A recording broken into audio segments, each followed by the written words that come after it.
Welcome back to Tom's Garage again. It is November 3rd. My brother's 52nd birthday. Maybe I ought to call him. Hey guys, let's delve into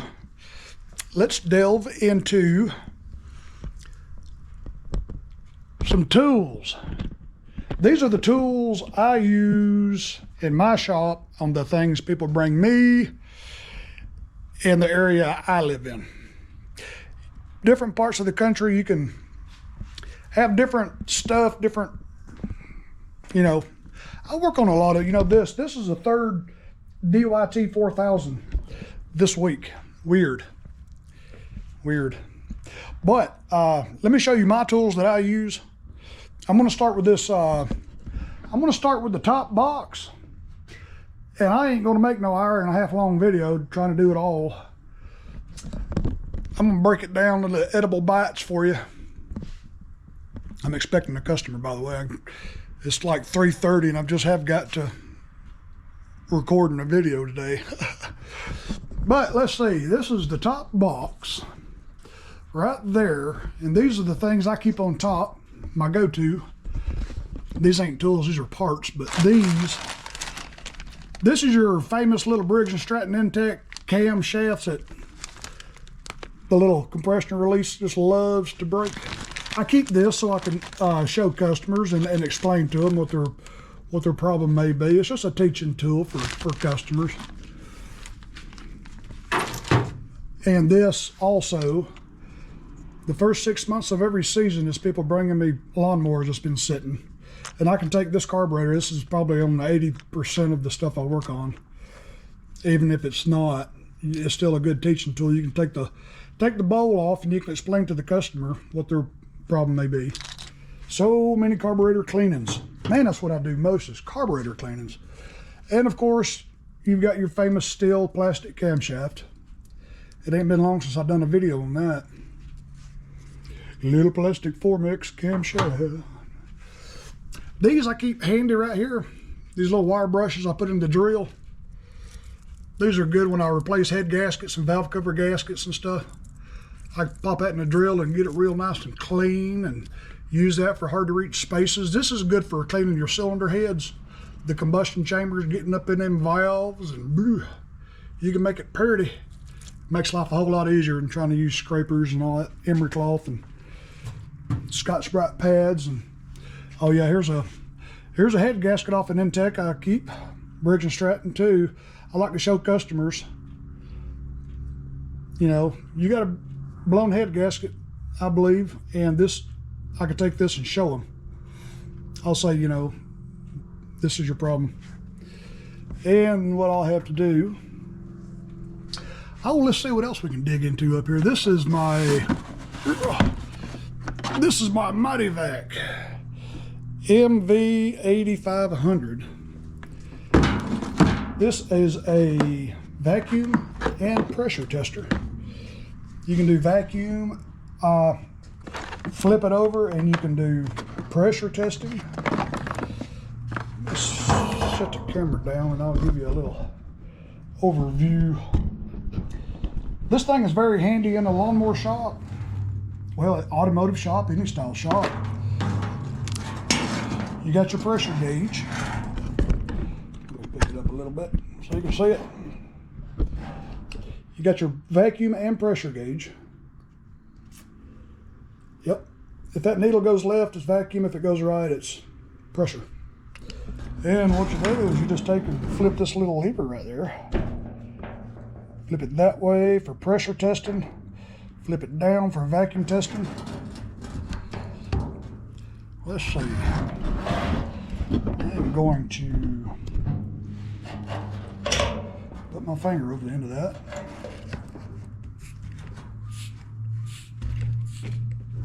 And you can see how it does vacuum testing. And then flip it up to pressure.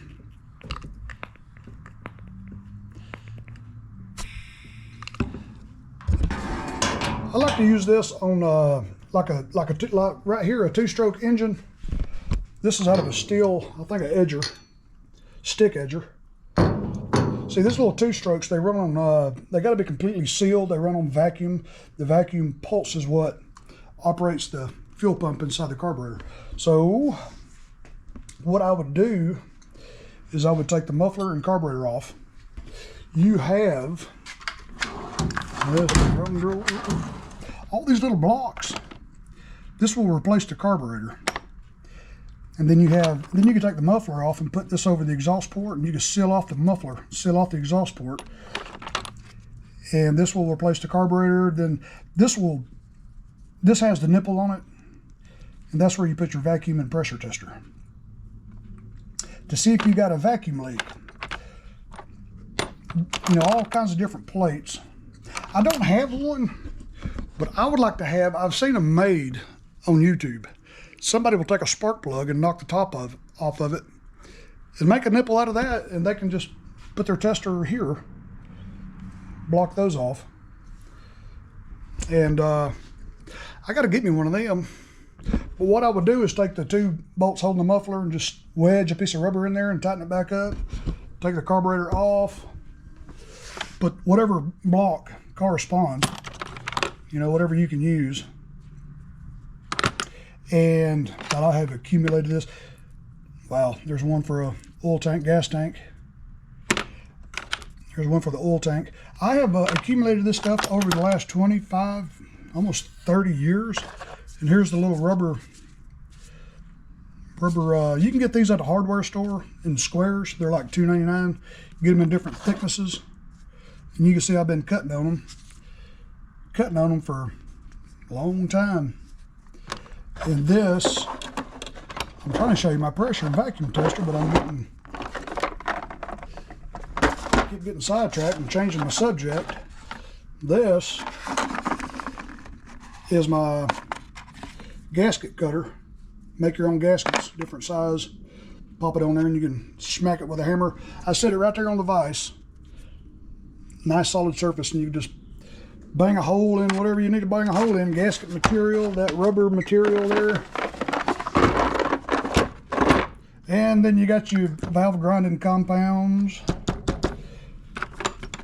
But anyway, back to the pressure and vacuum tester. What you can do is pressurize or do a vacuum test, because you could have a leaky crankshaft seal. That could make it run funny or not make it run at all.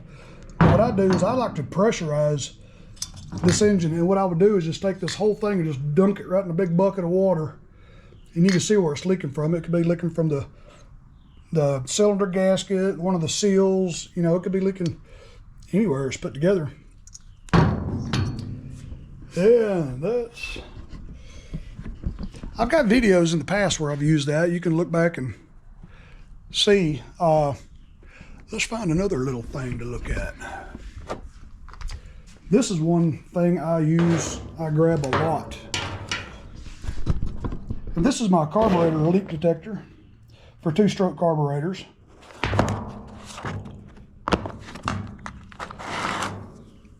It's a vacuum tester. Let me grab a carburetor. I got one over here. This is a new one here. New carburetor.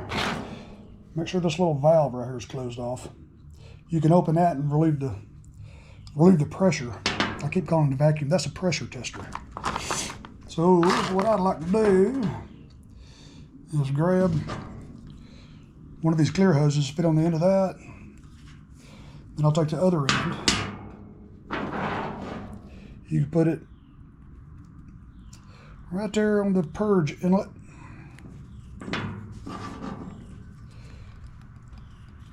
And you can pump it. I like to pump it to about 7, no more than that. And then, you know, you can pump it with this, or you can test the purge valve itself. Let me relieve some of that pressure before I bust this new carburetor diaphragm. That'll test the purge valve, and then you put it in here. Make sure that's closed. You can test the fuel pump side, and you press that. And so this carburetor here is good, it's working properly. This one I got on, I think, Amazon. Yeah, parts made in China. CTS TO11. That's what it is. CTS Carburetor, whatever that says. Schnitzel tool. Get it? All right. Let's see what else we can pull out. I'm just gonna get all my toys out today. This I bought this. I bought this from a retired small engine mechanic years ago. And I'm gonna hit pause. I've got a customer and I'm gonna show you exactly what I'm gonna use that for. Y'all hang with. All right, I use this for cutting valve seats. You know when you pull the valves out where they seat, this side is 31 degrees and then this side is 46 degrees. And you can grind your valve seat and that'll repair damage to that. You know, you got your little T-handle and you got your corresponding tools.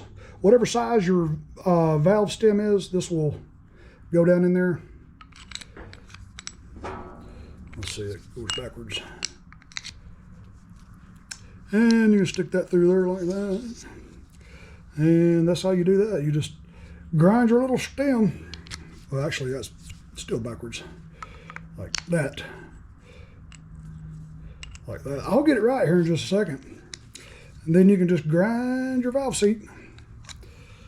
I haven't used this thing in, well, I haven't used one of these in years. I just bought this one just about 5 years ago from a fellow that retired.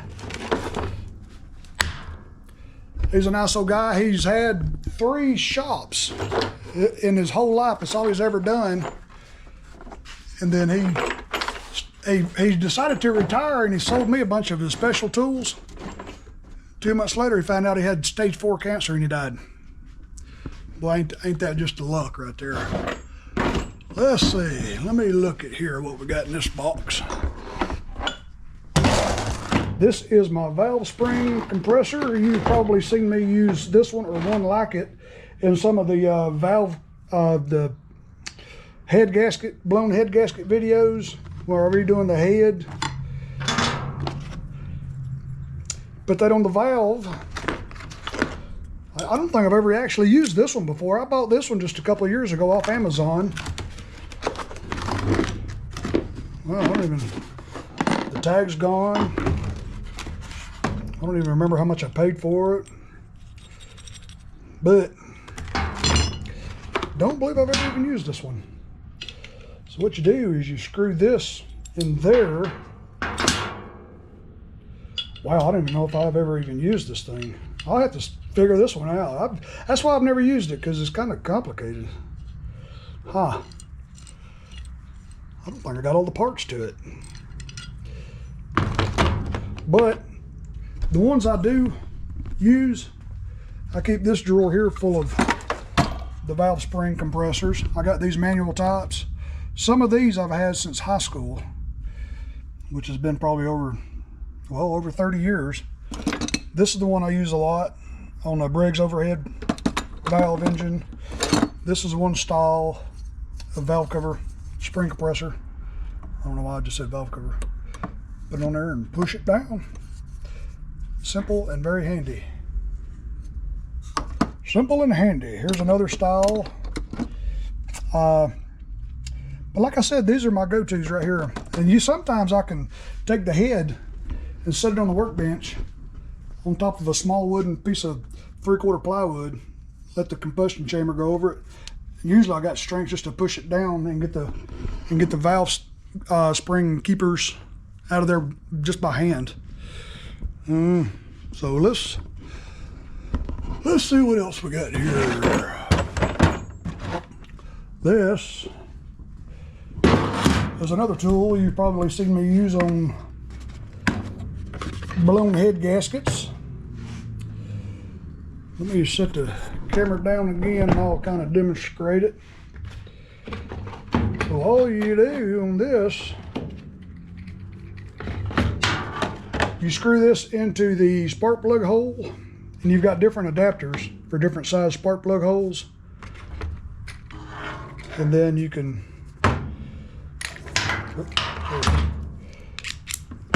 let me grab their hose. Grab your hose. Grab your hose. All right, pull this down, unscrew it all the way. You can hook this. And then, watch this one. You want to set this at 0.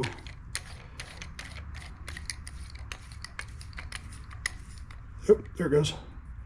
Right there on 0. And then when this is screwed into the spark plug hole, you just connect it. And see, it's got a whole high leakage right now because it's coming out. Otherwise, you'd put your engine at top dead cylinder, top dead center. And with the valves closed, the pistons all the way at the top, you might want to lock your flywheel somehow or another, because this air pressure will just push that piston all the way back down and just ruin your test. Yep. And put your ear to it, and you can tell where the air's coming from if you've got a loss of compression, whether it's coming out of the, getting down into the crankcase, or coming out of one of the valves that should be closed but is still leaking. That tool will tell you a lot. And I got that on Amazon too. Auto Body Now, cylinder leak detector. Just go to Amazon and, well, that part number is ABN2305, and you can get this exact one, and this is the one I would recommend using. I would recommend using that one. And this is one I also got on Amazon years ago. This is just a simple compression tester. Dust everywhere. Small flake. Professional gauge. Well, you can get a good compression tester in the auto parts store. Heck, I think Walmart even sells them. And what you do is you just screw this into the spark plug hole, and you've got different adapters you can use. And you hook it right there and just crank it over, or pull string, pull it over, and see what your compression is. Just as simple as that. And that is, let's see, what else do we have up here? I keep on hand, I always keep some anti-seize. I love slathering stuff with that. I got an extra little tape measure. I keep this with me. It's a headlight. You wear it around your head, and it's a really bright LED headlight. That's really handy. And then always carry your cell phone. I don't know why I always put my phone on top of my drill bits. That just seems to be the place it goes. Here's all the drill bits. This belonged to my grandfather. Of course, I replaced the bits in it over the years. That thing right there is probably 50 years old. I carried that with me in my service truck for the last 21 years when I worked for the school system. And let's see, I use this otoscope. You've probably seen me use this. This is a handy little tool. You can really look down into something. I got that at Walmart for like 17 bucks. It holds 2 AA batteries, or 1 AA battery, I forget, but that's one of my go-to tools right there. And of course your tire gauge, pressure gauge, I keep it right there handy. Valve stem removal tool. And this is a thread, where'd it go? Thread chaser. I screw that when I put a tube in a tire, I screw this over the valve stem, so when I'm reinstalling the tire, I don't lose the tube inside the tire. And this is probably one of the most used tools here. Is just a simple little dental pick. I can reach in a fuel tank, grab the fuel line, pull the fuel filter out on a little 2-stroke equipment. That is a go-to right there. And of course, I've got my torch tip cleaners. You can clean out the little circuits. Find a black background here so you can see it. It's got all different sizes in there. I always choose the smallest one and just have it always hanging out. And I keep an extra on there. And I keep some old drill bits. These are good little punches and things like that. A little bitty piece of old Allen wrench, I use that a lot. Another little drill bit. And right there is a little bitty piece of wire. I don't even know if you can see that on camera. That little bitty piece of wire, I cut that off of a wooden handled wire brush because I use that right there a lot on like a Honda style carburetor. Well, let's see this one too. Sometimes they'll have the secondary idle circuit jet right there. You pull them out and they are just little bitty holes. And of course I always keep a paint pen. I always write the date, time, and hours on oil filters and things when I do an oil change for somebody. And this little piece of Allen wrench right here is, I use this a lot on weed eaters and edgers, stick edgers, because you can take this and you can stick it in the head. There's always a hole there, and it'll lock the head so you can unscrew it. And let's see, the same thing with the edger.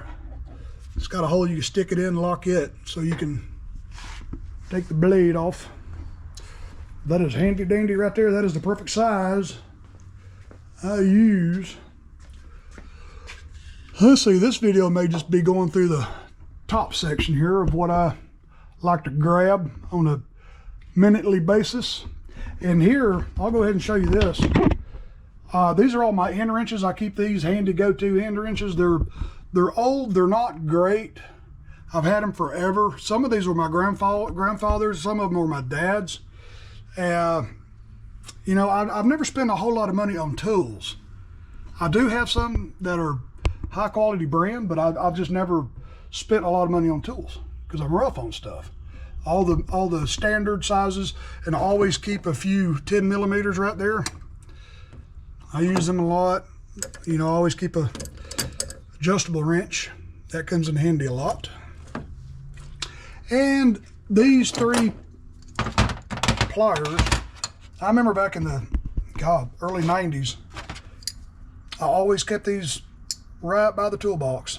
I use these for fuel hose clamps, and I use these for everything.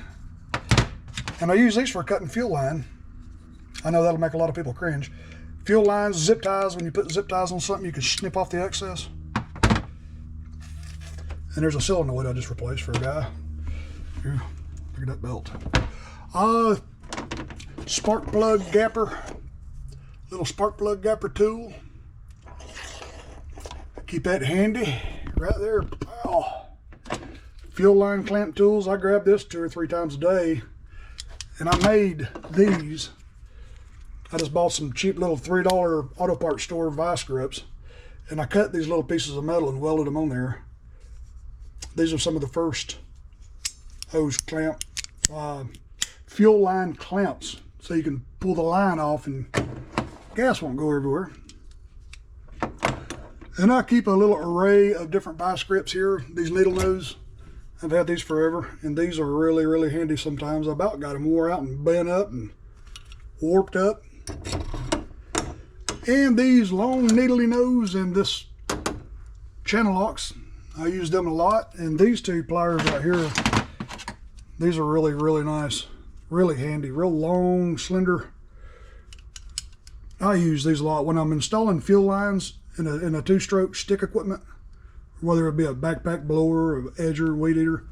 You know, you can reach in there and really pull that fuel line through the hole and get it, really, really get to it. There's a curved pair.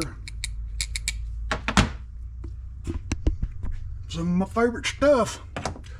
There's a little steel hex drive.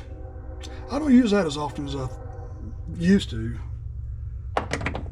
A scan port tool, which I only use for my own vehicle. I don't know why I got it hanging there. And I keep a good rubber mallet.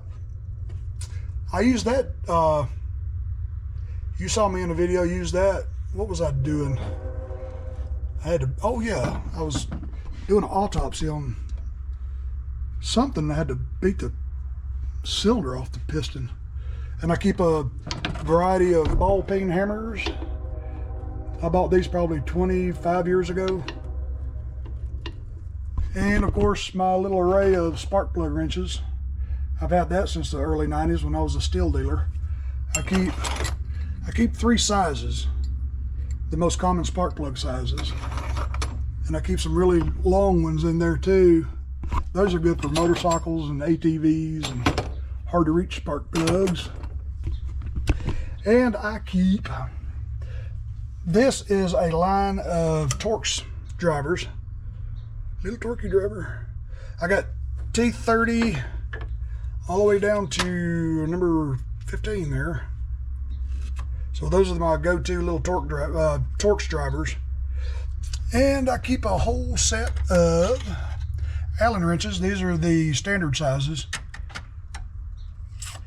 Eckland. I got these at a electrical supply house years ago. And here are some of the, you can tell these old things. I tried to JB weld some little sockets on the end of them, but it didn't hold very well. But these are my metric sizes here. Standard and American, or standard and metric. And all of these are my different carburetor adjusting drivers. They each have a different shape on the end. This one is a double D. This one's a single D. And then you got your spline, you got your hex, then you've got, yeah, there's the spline right there. And then you've got some real bitty tiny ones. And that is a small single D. It's supposed to be round with one flat side, but I just took a piece of 4x4 block and just drilled holes. That's where I keep those. And I did the same thing with this block of wood. I screwed it from the inside of the file cabinet into the block. And I drilled big holes. These are my nut drivers, standard nut drivers. That was a 3/8. It goes from 3/16 all the way to 1/2 inch.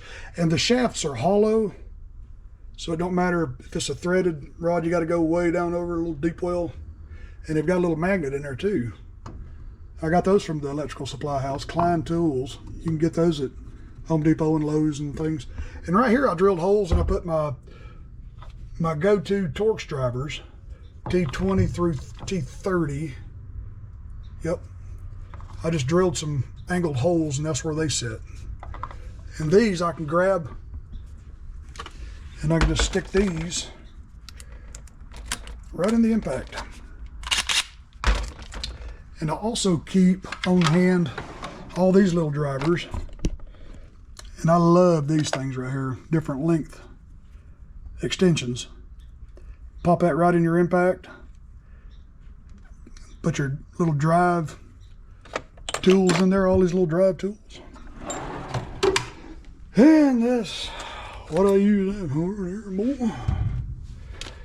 Everything's got to go right back to where it was. And these are what I use the most right here. I've got, these are all my impact drivers. Boy, you can see how long it's been since I've used them. Ew. Look at the dust and the spider webs in there. A 1/4, 1/2, and 3/8 driver for the impact wrench. So I can put sockets on that. Then you got some square head, flat head, Phillips. Then you got some 5/16 and 1/4 nut drivers. And there's some more Torx. And I keep a 5/16 driver in there. This is actually a Snap-on brand here. I got this. I stole that from high school. Don't tell anybody. About 30 years ago. There's 7mm. That comes in handy sometimes. Little bitty screwdriver. That little bitty screwdriver does so much for me. And here is my favorite set of screwdrivers in the entire world. Craftsman. You know who you are, and I appreciate that. Go to, and you always got to put them where you can read them. It goes from PH3, medium, and a real small Phillips. You got 2 little stubbies, which I use the heck out of these things. Love the stubbies. Phillips and straight head. Then you got the 3 different sizes of straight head screwdrivers. And you have to always make sure you have a good voltmeter. This is a Fluke. Let me set the camera down and I'll show you. Set the Camaro down and I'll show you my Fluke. It's a Fluke. And I just used this tool here about an hour ago because I had to replace the solenoid on that had to replace a solenoid on that tractor right there. That's the one you see sitting there, a little solenoid. You could test voltage, whether it's AC or DC, and then you could test continuity. That's my go-to little tool right there. That's why I keep it hanging front and center at the workbench. Oh, let's see what else Tom Doby's got over here. Let's see. I don't use that ultrasonic cleaner I bought years ago. I give it to my buddy Johnny. He can use it in his locksmith shop. Boy, he loved that, because I ain't never going to use it. This is what I used to use. You can put a carburetor in there overnight and it'll get it just clean. Matter of fact, about 3 or 4 weeks ago, I stuck a carburetor in there and I think it's still in there. Ew. That's going to be the cleanest carburetor in the world there, boy. I keep battery terminal protector grease, 98 gear oil. I keep 0 grease. This is where I keep the easy to reach carb cleaner, lube, PB blaster, you know, fluid film, WD-40. And I always keep some polishing compound. You've probably seen me do that before. What I do is grab a Q-tip, stick it in my drill, stick it down in that polishing compound, and you can clean the needle seat in a carburetor, and that really works. I seen somebody done that trick on YouTube years ago, and that's how I learned to do that, man. It's a good trick, really is. And I keep a bunch of, well, this is dishwashing liquid I keep mixed up. This is for installing tubes. You can wet the tube so it'll seat good when you pump it up, and you can spray this around the bead of the tire and it goes on and off easier. I keep a bunch of Scotch-Brite pads. Oh, and the rest of it's just kind of miscellaneous stuff that just got thrown up there. And I always use the Steel brand 2-stroke mix for my shop. I don't care what brand you bring me. Equipment, it's gonna get that when I have to work on it. And that's where I keep my handy little torch. You've probably seen me use that 100 times. And this is where I keep the oil just kind of sitting here. I keep plenty of fuel line, 5/16 fuel line. Matter of fact, I need to order some more. I keep it in this box right here. The fuel line I use, I get it from Stens. It's a 115, 295, 5/16 fuel line. I still got another box of Briggs back there, but I don't like the outside diameter of that. I don't really use that. It's 5/16 too, but the outside diameter is a lot smaller. The little clamps don't hold. That's why I like Stens. It's thicker. Let's see, up here, let's see, I believe I've got everything about covered up here. Tomorrow's video, well, I may wait till Monday to do a video, because I'm going to spend the whole weekend making a whole bunch of videos, so I don't have to wait till after 4 o'clock to start what I'm doing, to try to hurry and make a video and get it in there, get it loaded and edited and uploaded. And I hate waiting so late in the day to make a video, man. It just puts me behind and I don't get to take my time. So that is just the top of my box and the tools at my bench that I grabbed the most. It is. Y'all be good, guys, and I will make a bunch of videos to be putting out next week. We'll finish going through all these tools, everything I use. We're going to go through everything, man, and I'm going to show you, you know, like over there, all the spark plugs, filters, things like that. We're going to get through all the tools and equipment I use. Then we'll get into what I keep in stock as far as parts and supplies and handy stuff you don't have to order. I'd rather spend money and have it than have to make a customer wait. Y'all be good. I love you guys. Thanks for continuing to watch my crazy videos. And I will catch you guys on another video come Monday. I'll do another video. Unless y'all want to hang out and just watch me sing. Love y'all, guys. I will see y'all Monday. Love ya.